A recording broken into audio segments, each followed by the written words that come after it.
have a lot of fun in Bitcoin, guys. In crypto, sorry, this is like a very inclusive conference. I think we all love to have fun. But I am so excited for this talk. This next speaker is Daniel Batten, and he is like single-handedly, in some ways, but there's a lot of people contributing to it, but like FUD busting, like he's shifted the narrative around Bitcoin mining being detrimental to the environment. And I think that is a very, very challenging thing to do, considering, in this headline-driven world. So Daniel is a Climatetech investor, which is always valuable to have folks that have come from other parts of the ecosystem of the world and then contribute those voices to our cause, especially when it's one that has been so heavily criticized. So Daniel is going to be taking a look at, up until sort of this point in time, we've had institutions sort of entering Bitcoin. But the next institutional investor is a sovereign wealth fund. But there are still those challenges in trying to communicate whether Bitcoin is sustainable, and there's that hesitancy. So Daniel's going to talk about how potentially we can continue to shift that narrative towards the benefit and actually the truth that Bitcoin is clean tech. Thank you very much. Come on up. Yeah. Got a clicker? Thank you. So right now there's $65 trillion that wants to deploy into Bitcoin, but currently believes it cannot. And the reason it believes it cannot is that it thinks that Bitcoin is not good for the environment. Now, we now have the data to be able to turn that around. And if we care about the next wave of institutional adoption and sovereigns investing into Bitcoin, then this is our number one priority, to turn this around. But then the question comes, well, why should we care about sovereign wealth fund adoption? Well, there's a couple of reasons. Number one is that we're not going to hit $13 million a coin or even $150 a coin without this community of people. And you might think, well, that's not what I'm part of this ecosystem for, simply number go up. But there's a reason that everyone here should care deeply about number go up. And that's that we live in a world of hippies and nerds. And yes, it's possible to be a hybrid too. Now, nerds tend to care more about numbers, and hippies tend to care more about freedom. And in Bitcoin, nerds tend to care more about number go up, and hippies tend to care more about freedom go up. But here's the thing. These communities are interdependent. For example, in order for a lot of these freedom go up projects to take effect, there needs to be a certain mass of institutional capital and market cap behind Bitcoin to enable these projects. So sovereign wealth funds are critically important to freedom goes up too. So who are these sovereign investors though? Well, right now we've got 4.7% of the global population that has some exposure to Bitcoin. So we're early. The next group of people, the early majority, they're different from us. And I'll give you an illustration of how they're different. So raise your hands if you're skeptical about what you read in the mainstream media. Okay, is there anyone who's not raising their hands? Right, so we are different to this next wave. They are only somewhat skeptical about what they read in mainstream media. And as a result, they have some very different beliefs and a very different starting point when it comes to Bitcoin. Here's some of the things that they say, and this is from my talks to people at sovereign funds and interfacing with the sovereign wealth fund ecosystem. Just take a moment to digest that in a minute, and I'll just stand here in silence while you read that and elicit whatever emotions you feel like eliciting. So we're early, huh? We are so early. So how do we start to turn these sorts of perceptions around?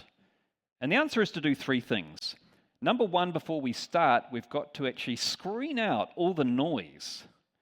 And that's before we even start to identify what the false signal is around Bitcoin and ESG. And finally, only then can we actually start to impart the pure signal. So let's start with noise reduction. How do we screen out a lot of the noise that's out there? It's a very noisy world, and there's a lot of noise about Bitcoin. Well, interestingly, the way to counter noise and environmental FUD about Bitcoin is not to start talking about Bitcoin. It's to understand that we live on this continuum where every single disruptive technology that has ever come to the planet has been met with exactly the same narrative. This is something that I discovered running my first technology company. If you're going to bring a disruptive technology to the world, you're signing up for a lot of misinformation from the people who get disrupted. And this has happened from every technology, from the telegraph right through to Bitcoin.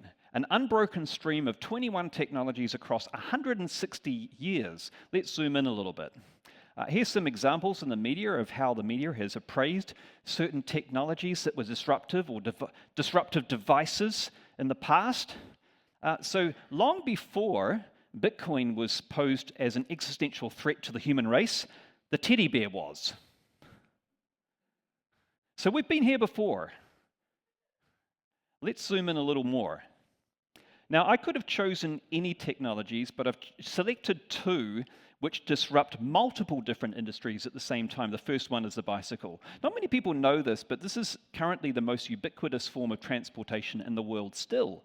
It came to prominence in the 1890s, and when it came to prominence, it disrupted not one, but four industries: horse and buggy, riding apparel, public transit, and the railway. Yeah, absolutely. And a lot of trenched people were not so happy with women suddenly having a tool of emancipation. So it had not one, but four different industries lobbying against it. And boy, did that show up in the media. My favorite one here, if you're talking about outlandish predictions of the future, we've seen this before. 75% of all bike riders will be an army of invalids within 10 years. Where have we heard outlandish predictions about the future before? Now, finally, the medics and the academics settled upon 4 or 5 conditions which you could definitely get from riding the motorcycle: bicycle insanity, bicycle spine, bicycle heart, and bicycle face, my favorite. We can even, because I'm a data guy, of course, I mapped the data of this, and you can even chart the instances of bicycle face, and so I did, through history. Oh, but first, this created the environment where suddenly people felt there was enough moral outrage where we can start calling for bans and restrictions, and that started to occur. Here's the graph. So bicycle face. This term started in 1891, peaked 7 years later, but the term was used for another 30-something years. We had a lot of this FUD with the bicycle. Okay, so maybe that was just a historical anomaly. It couldn't possibly happen twice, could it? Okay, let's look at the radio. Disrupted 4 industries: print media, the telegraph, live entertainment, and record industry. Suddenly, the radio was blamed from everything from explosions, breaking windows, killing birds, droughts, even snowstorms. Finally, the medics and the academics settled on 4 conditions which the radio could definitely cause, and including softening of the brain. You think you've had it bad with Bitcoin? We've heard the story before. This created the outrage where suddenly people felt emboldened to start calling for bans and restrictions on the radio. And we can chart the negative media coverage of the radio. And does this look familiar, this chart here? Well, it is. It's the same chart as the bicycle. In each case, you had this initial wave followed by a period of almost 40 years of FUD. We are not going through this for the first time. Bitcoin disintermediates at least 4 industries. We're currently around about here in the cycle. Now, do you see why this context is really important? See, if you're going to ask people who are not as suspicious as you are naturally about the media to suddenly disavow anything they read in the media, you better have a good reason for that. And the good reason is very simple. You don't have to ask them to not believe everything they read in the media, but you're asking them to exercise discretion because there is a reliable track record across 160 years of the first couple of decades of media reporting being incredibly inaccurate, and that is the context into which Bitcoin enters. Knowing this actually helps you screen out about 80% of the noise on Bitcoin.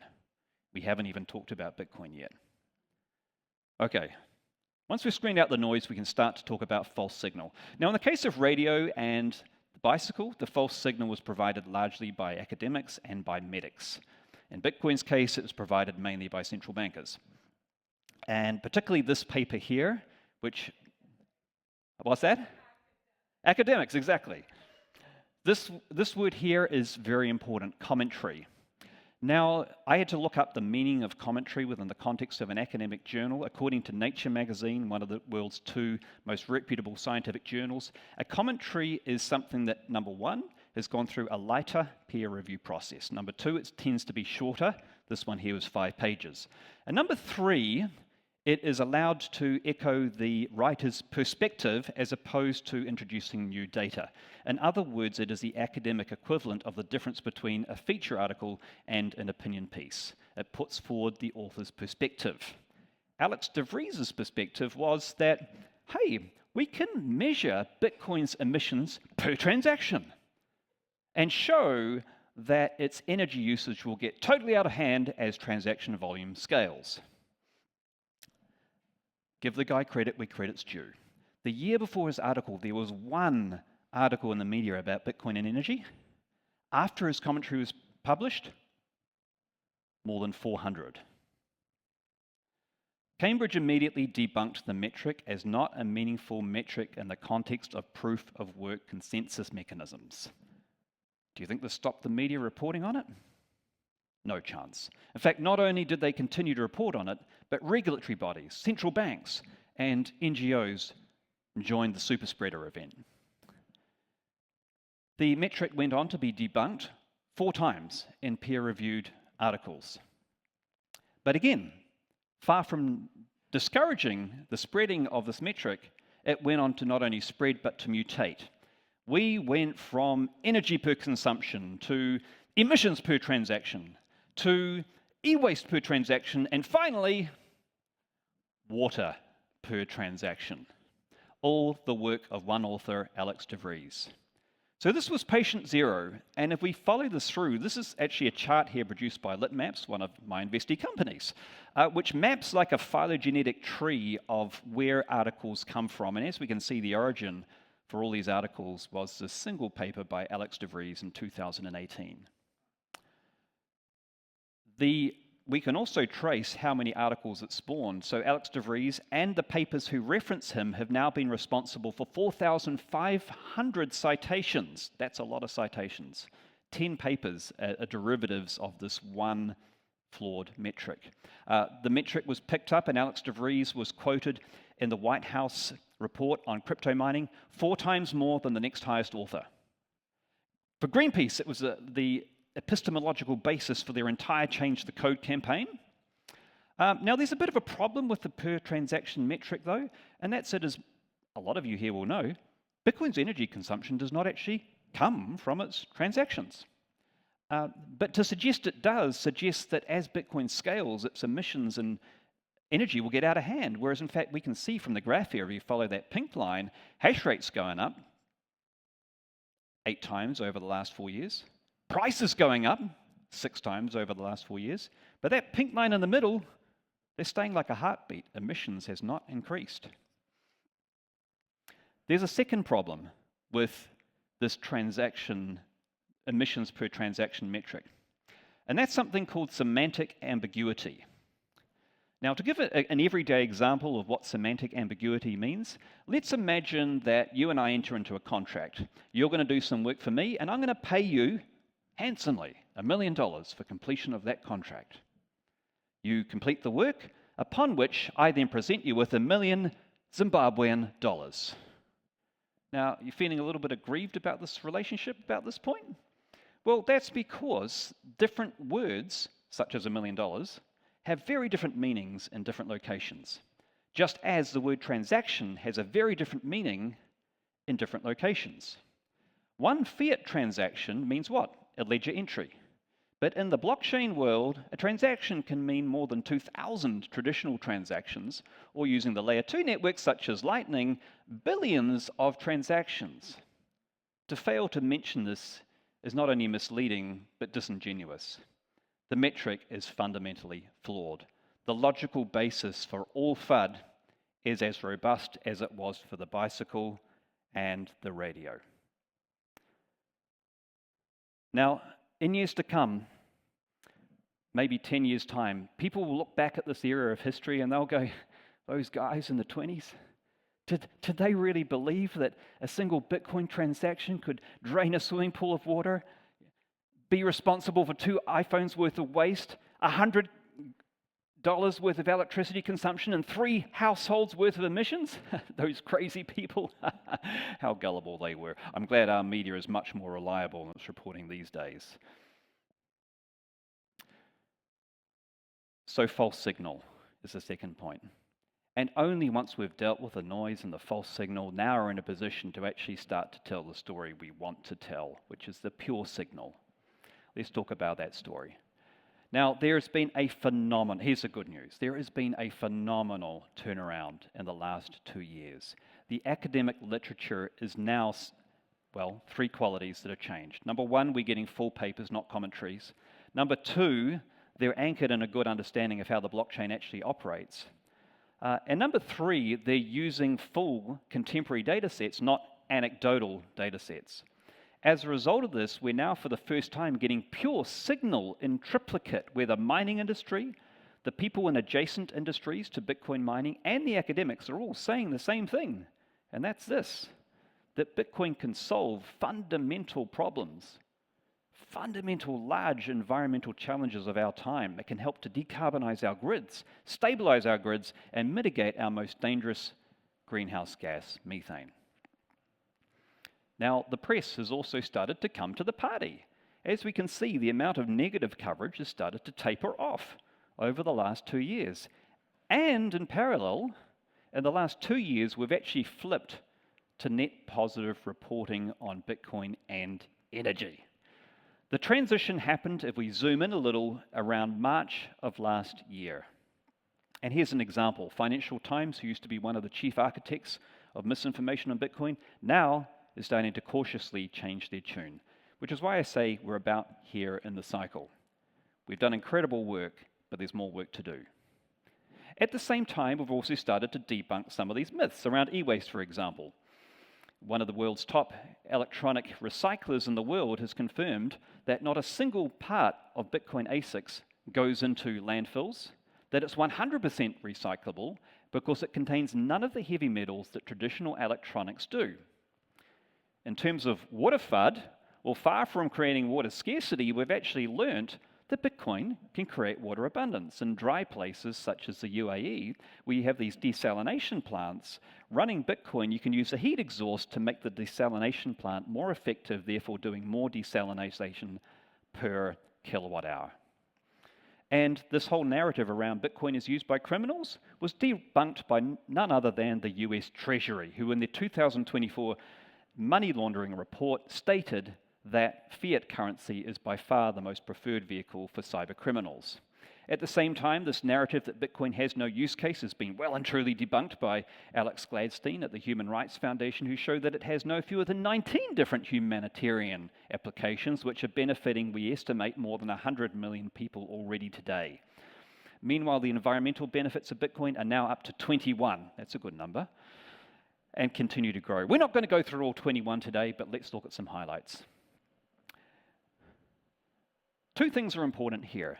Bitcoin is now using, we are very confident, more than half sustainable electricity. And number 2, that its emission intensity, that's the amount of emissions that it emits per unit of power, has dropped lower than any other single industry sector. Now, why is this important? Because Bitcoin obviates that which goes before. So in the case of Bitcoin, every time you use it for a transaction, you're not having to use a banking system, which is more emission intensive. Every time you're using Bitcoin as a store of value, you're not having to use gold, which is what I used to use in the past before Bitcoin, as a store of value. Both are more emission intensive industries, and therefore you are net emission reducing. The academic papers have started to catch up. This one is a full academic paper from Cornell University from a decorated scientist who said that using Bitcoin mining, you can make renewable operators more profitable therefore accelerating the renewable transition, which is exactly the same as what the CEO of ERCOT said. Bitcoin can find a home for more renewable energy on the grid and then counterbalance their intermittency once it's on it. In fact, if we look into the history of what's occurred in the last 2 years, it's phenomenal. We now have the consensus of grid owners and the academic community endorsing the positive environmental benefits of Bitcoin. Now, a bit of context. Some people might say, well, that's all very well, but it still emits emissions. So I'm a Climatetech investor, and this context is important. Every single technology, every single industry I've ever invested in emits emissions to start with. There's no such thing as a technology which doesn't initially contribute emissions. That's not the point. Solar, for example, was invented in the 1950s. It took until 2011 before it paid off its carbon debt. That's 57 years. And the reason was that it was using these coal furnaces to melt silicon to 1414 degrees, huge amounts of emissions. I remember having arguments with other environmentalists in the 1990s about whether it could ever go net emission reducing or not. If we'd applied the same logic to solar that we do to Bitcoin, we would have banned it in the 90s. So two things are important as a Climatetech investor, which is a lens I see the world from. One is the net emission reducing capacity, and the second is the payback time, the carbon debt. Another example is carbon sequestration. 28 years we've had the technology. It's nowhere close to paying off even its carbon debt. With Bitcoin, we estimate that it can pay off its carbon debt within 30 years, less than half the time of solar. This is phenomenal. Now, here's the bit that I'm most interested in. Bitcoin provides us a method to mitigate one of the world's most potent greenhouse gases, and that's methane. 84 times more warming than carbon dioxide over a 20-year period. According to the United Nations, it is our strongest lever to mitigate climate change in the next 25 years, and yet very little has been done about it. Now, you may not know this. You certainly wouldn't know this by reading the mainstream media, but there are currently 5 Bitcoin mining companies that are mining using landfill gas power. 29 that are using carbon negative sources of energy. These are people who are using landfills, farms, and methane from the oil and gas industry, destroying a potent greenhouse gas that would have directly vented into the air and using it to power the future of sound money. And we can chart the emission reducing impact this has on the network. Currently, using this form of energy, 7.5% of all Bitcoin emissions are being mitigated. There's not an industry in the world who's come anywhere close to that without offsets. Well, naturally, the question emerges, when do we hit 100%? 35 landfills. Venting methane with Bitcoin mining operations is all it takes, and we have an emission negative network. Now, because these mining operations on landfills are also mitigating methane, they generate carbon credits, which juices everyone's returns. And that means the landfill owner's happy because they get to turn a waste into a form of monetizable asset. The Bitcoin mining company's happy because they get power at the bottom third of the cost curve. And we're happy as the financer because we get our returns juiced by carbon credits on top of the interest repayments. But the most exciting thing is that per dollar invested, this is mitigating 45 times more emissions than if we were to deploy this into a solar farm. So I say LFG, which of course stands for landfill gas. What did you think it meant? Progress report. So I'm going to share some data here which I haven't shared with anyone before. So where we're at, we've been talking about this for a while. Well, I'm pleased to say that we've found a Bitcoin mining company who's very adept about being able to mitigate this particular form of climate change inducing greenhouse gas, GridShare. And this is Tom in the middle, the CEO of GridShare, with his team, visiting a landfill in South America. Now, to give some context, this landfill you see in the background here It's 24 kilometers away from the grid, interconnection point, which means it is cost prohibitive to be able to sell power back to the grid. It is purely stranded. The only option, if they couldn't do Bitcoin mining, would be to vent it into the air, which is what they have been doing for the last 2 decades. Some more context. That thing above there is the world's largest ever direct air capture project. It mitigates 5,000 tons of CO2 emissions per year. Not bad, huh? Well, this landfill with Bitcoin mining on it will do 114,000 tons per year. That's 23 times the world's largest ever direct air capture project. That gives an idea of scale. But we're not stopping with one landfill. Here's one of the 2 that I visited in Costa Rica, my adopted hometown recently. This one here, because of bureaucracy, has no option to be able to sell to the grid at all. And this one can mitigate 103 times more than the world's largest ever direct air capture project. Here's one that Tom visited recently in Ethiopia. It's an open dump. The locals and the authorities are desperate to do something about it because methane also causes massive health issues from all the residents who live near it. This one can mitigate 114 times more emissions than the world's largest ever direct air capture project per year. One environmentalist I was talking to said, well, you know, if Bitcoin could mitigate 10% of its emissions, that would change my viewpoint on Bitcoin. So what would it take to go beyond 10%? 2 of these landfills is all it would take, and we would hit 11% methane mitigation already. So Bitcoin can solve some of the toughest environmental challenges of our time. Now, are there other technologies that can mitigate methane? Of course there are, there's many, but that's not the point. The point is, are there other ones that can do it profitably without government incentives? To which the answer is almost universally no. Bitcoin is unique. So we can really start to use this data or this information to turn around the perceptions of these sovereign funds and also the people who generally have environmental hesitations around Bitcoin, helping them change the narrative legitimately using data. I want to make sure that you all feel empowered to be able to unleash this data. So I'm open sourcing all this stuff, all the references, all the source material. It's gone up on Twitter. It's in a reference. You've got a big link, and you can find it there. Because I can't do this alone. We all know people, and this is preventing people from being able to get behind Bitcoin. There's a whole lot of liberals right now who don't think they can invest in Bitcoin because they don't know the humanitarian story and they don't know the environmental story. There's a whole lot of sovereign wealth funds that will not invest because they think it won't tick their ESG box. But we now have the data to be able to turn that around. Now, I said at the beginning that we need number go up projects to help the freedom go up projects, but it happens the other way around too.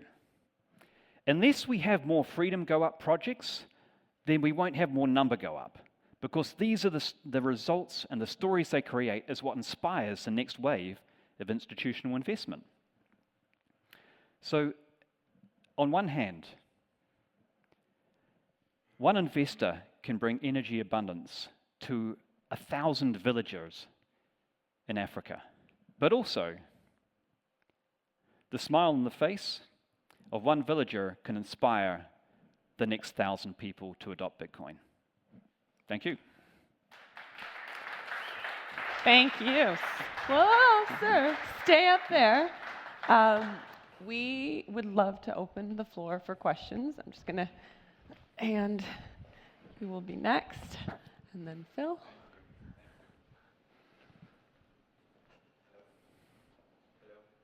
Oh, you have to push the button.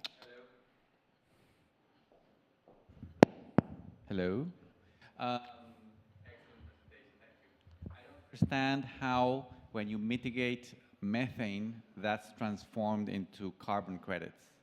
If you're mitigating methane, I can see that that is a methane mitigation, but how is it carbon mitigation?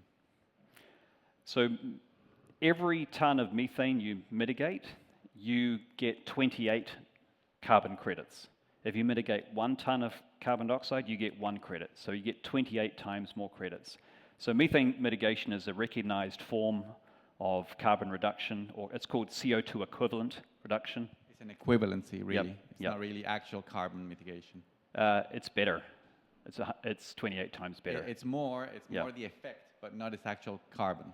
I just wanted to clarify that. Thank you. It's because methane has a more potent effect on Yeah. greenhouse gas emissions. You give it to that gentleman. Go ahead.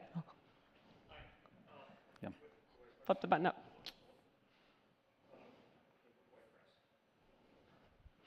I'm getting my footsteps in today. Can I see? Oh, it should be on. Yep. Oh, there it is. Okay. So I have a couple of questions. I hope you don't mind if I We've got time. make a short list here. I'd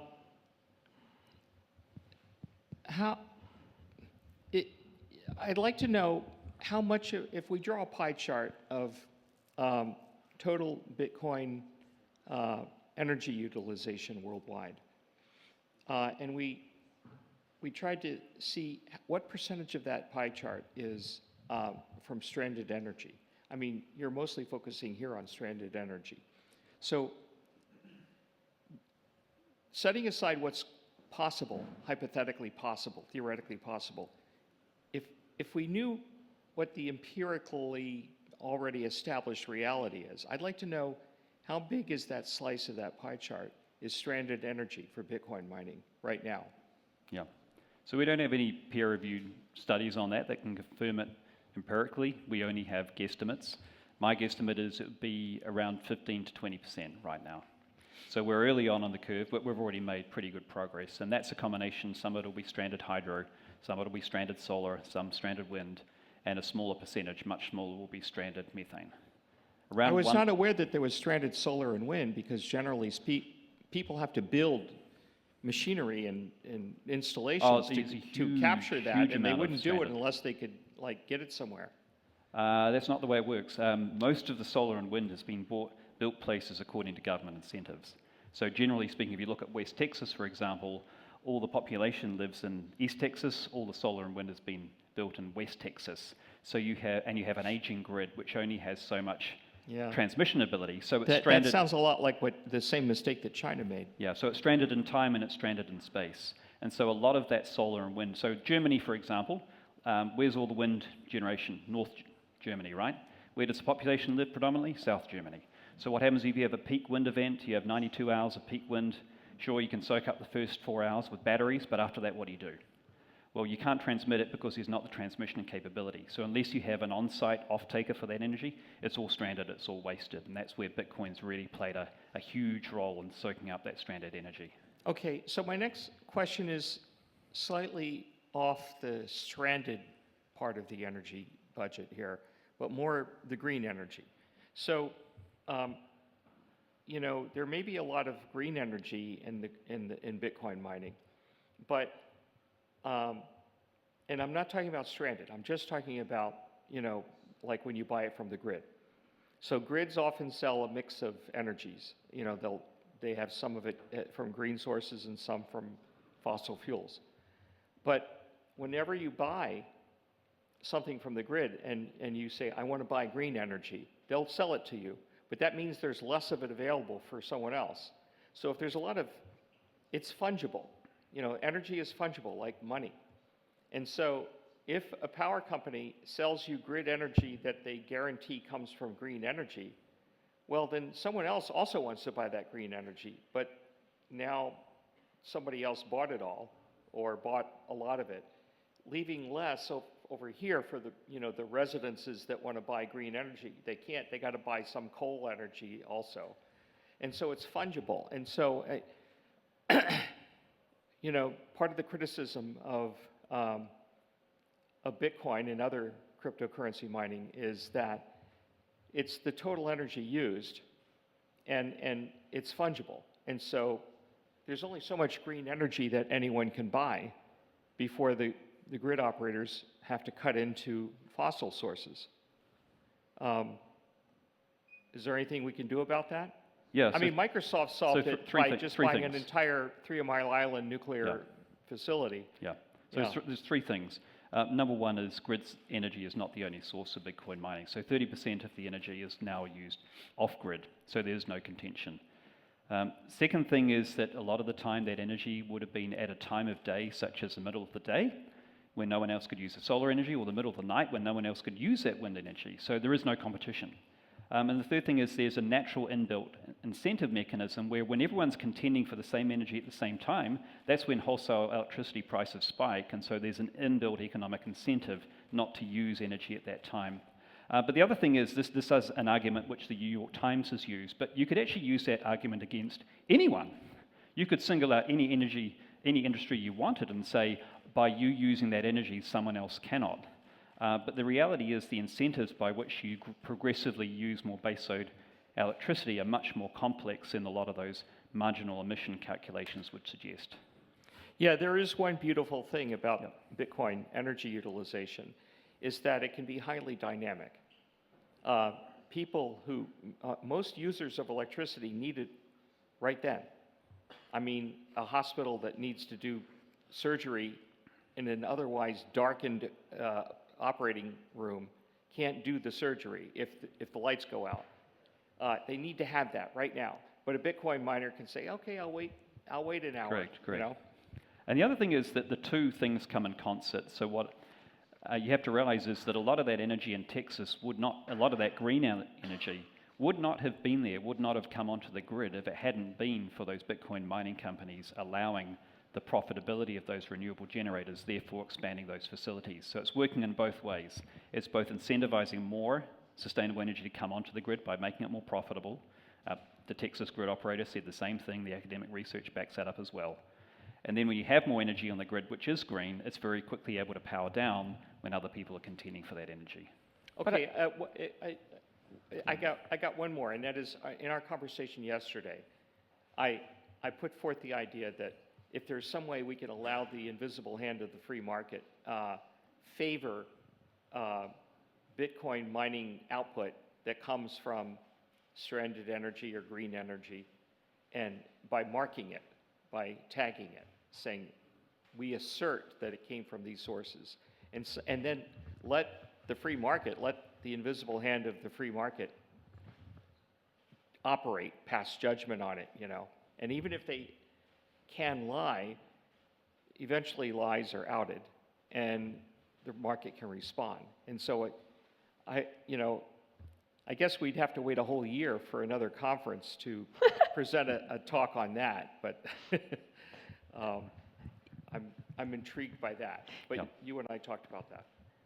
You know, it's interesting. So I spent a decade working for government on low-carbon economic transition, trying to fund decarbonization of energy markets. And spending a decade in climate change, you see how ineffective policies are because they keep shifting those goals, because we're not going to meet that 2030, then 2040, 2050.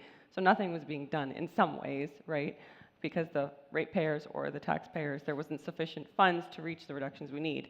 But what brings folks like both of us that came from the environmental field is we're actually seeing the free market create this third pocket of funding. No, it's happening. Like they are funding like towns or villages in Africa that have been disconnected from power, like they're building renewables. Plants within the U.S. as well, whether they're renewables or there's a nuclear, in Oklo, a nuclear plant that is being right-sized, so there isn't the traditional demand, like homes that have been built yet, but they're building out larger for future home demand and industry demand by having a miner sort of subsidize that larger scale plant. So we are seeing these anecdotal evidence, it's just that we don't hear about that in the headlines. All right, we are out of time, but I think this is a wonderful conversation we should continue offline. Thanks, everyone.